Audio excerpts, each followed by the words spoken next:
on News Talk 1440 WROK. Good morning, everybody. Dave Schmidt along with Matt Nestor and producer Tom Warner. Let's get right into this segment. This week, the IHSA decided to make some changes in some classes and do some rearranging, and probably one of the schools most affected by the change is Rockford Lutheran's boys basketball program. They should be a 2A school. They're jumping all the way up to 4A, and with us right now we have Rockford Lutheran boys basketball coach Tom Guse. So, Coach, how you doing this fine day? Great. I'm already on the golf course, so you can't beat that. Hey, Great. Can't beat that at all.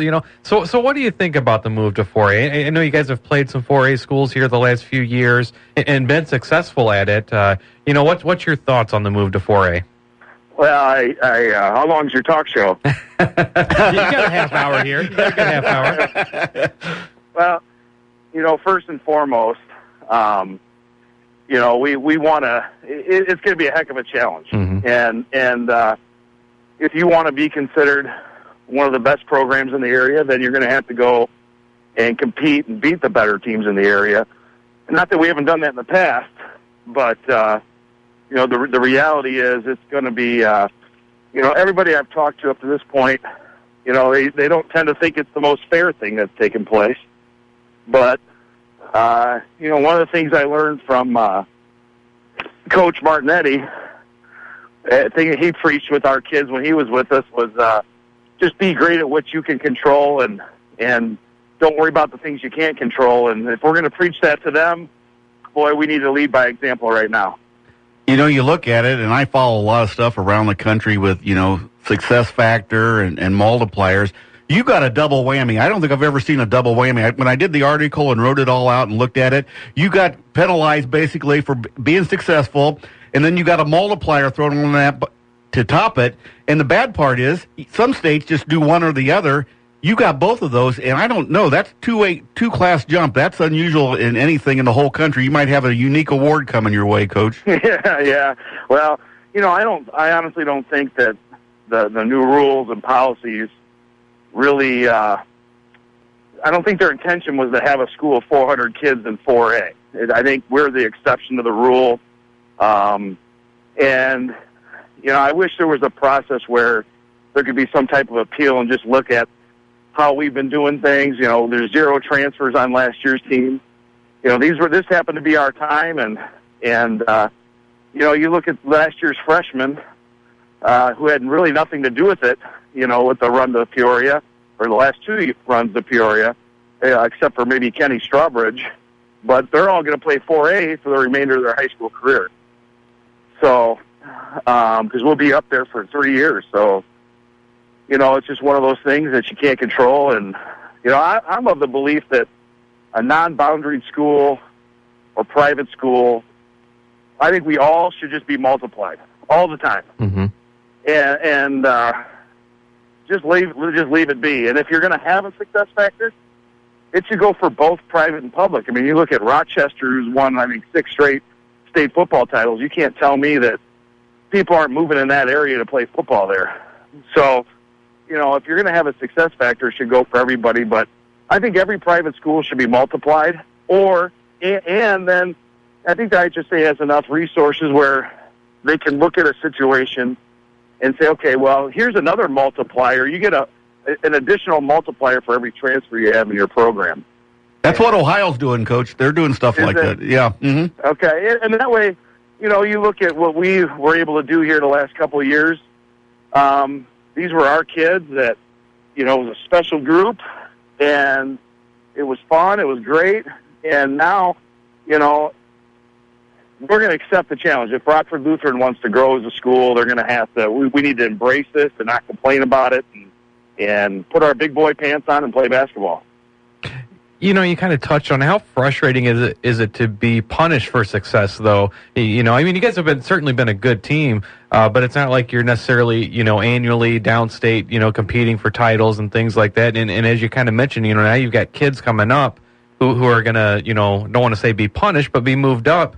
For the success of kids that have already, come through and left the program. How frustrating is that to work so hard and then have it make it tougher for you down the road?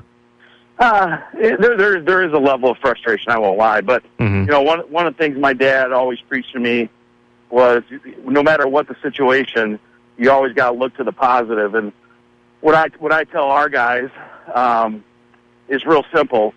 We don't want to be 2A, because if you're not 6'7" or 6'8", and you average 25 points a game and have a heck of a high school career, you're not even being looked at in 2A. Mm-hmm. Their recruitability and their the things they accomplish in the 3A, 4A level, now they have a chance to go on to that next level, because whatever they accomplish has a little bit more legitimacy behind it. So, it's one of those where, it is frustrating. I don't think the rule is intended to have a situation like this, but I think the thing that people forget about is, let's say we don't win a regional for the next 4 years, we're going to go from 4A to 2A, and now how are the 2A people going to feel about that down the road? So, it's just one of those, poor Coach Pearson can't catch a break. He's one of my good friends, now he's got to contend with Boylan from them going to 4A to 3A. So. Yeah, that was kind of the ironic thing. Is like, he probably had a moment of relief knowing that he didn't have to face you guys anymore, and then he sees that it's Boylan coming down, and it doesn't get any easier there. Actually, I think once he noticed that Joe and Nate graduated, he was licking his chops ready. That's probably true a little bit. Oh, he flat out said it. He's like, "Oh, I'm ready to play you guys now. These guys are gone." So, but I don't. It's one of those where, we knew it was going to happen. We saw it coming, and I think everybody blames the IHSA. Yes, we do.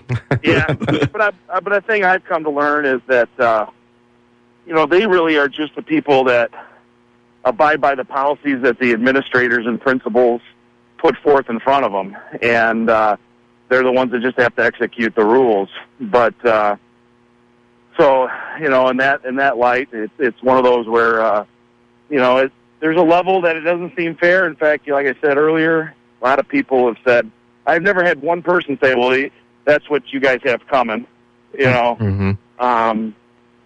But we'll compete the best of our ability and try to do our best. Looking at it from a different angle, you guys have made it downstate in 3A, and there's some really, really good teams in 3A. When you get to that top level like that at the state level and everything, is there a big difference you see from the 3A teams to the 4A teams? I mean, is this something where if you get the right kids, you think you can still compete? Yeah, I think last year you look down in the Final Four. Mm-hmm. I mean, that's just another thing with the success factor. Maybe the success factor should be is if you win the state title. Mm-hmm. We've been downstate 2 years in a row, and we're 0-4. Right. So it's not like we've gone down there and dominated. Indiana does it that way, Coach. If you win a state, then you go up another class. Right. And that to me makes a little bit more sense. But, last year the 3A, quite frankly, was just as good as the 4A schools. I'm not saying they would have won the state title, but, St. Joe's, Morgan Park, and Belleville, so they would have given any of those 4A teams a good game. But I think overall, the road to get to a state title is much more difficult in 4A because you're going to, in that sectional, you're going to see better teams. And it's just kind of how it all draws out that particular year. 1 year, there's sometimes you don't want to play 2A because Bago's just loaded, or it's that Byron team from a few years ago. So you got to have luck to get down there. Right. You got to be healthy. You got to get the ball to bounce your way, and I can see if you're just straight up dominating and you're reloading with different kids every year. Yeah, I think you should go to NCAA Division III. So. You look at this, Coach, there's 3 schools in our area that are affected by this. Boylan goes down to 3A. Rockford Keith's girls volleyball team goes up 1 class because they've won like 3 state championships in a row, but their multiplier wasn't high enough. So you got 3 schools, 3 different ways of doing it, and you just kind of shake your head the whole time. I know I've got a lot of responses from people on this. Do you think, we've talked about it, other states have it either or certain ways. Do you think that they need to take a look at how you guys got handled and look at the process again? Yeah, I really think they should. I think that I know our administration is going to go to some of these town hall meetings and just kind of express, where we're coming from. At the end of the day, nothing will probably change here, but, it's one of those where, let's do what's right by kids. It has nothing to do about winning. I'm I'm an old school guy. I'd rather see one class for basketball, and I mean, maybe not one, but I love the 2-class system. And, I think winning a regional nowadays is not as, exciting as it should be. But, I don't know. It's one of those where, like I said, we could probably talk all day about it. But everybody else is, Coach. Yeah, exactly. Last year you guys played in the Boylan Thanksgiving tournament. That's no longer going on. What are you guys looking to do for that? And have you adjusted your schedule some, knowing this was coming forward? I know last year you guys kind of adjusted some anyway, but are you adjusting the schedule a little bit more, trying to prep for the playoffs? Yeah, we've last 3 years, every non-conference game, we try to get as many 4A schools as possible. I mean, we just wanted to put our kids in a situation to play the better schools to get them prepared for the tournament. And nothing changes now. I really wish the Boylan tournament was still going, but I'll be honest, we inquired to get into the District 205 tournament, and those talks didn't go very well. They didn't really want to see us in it. So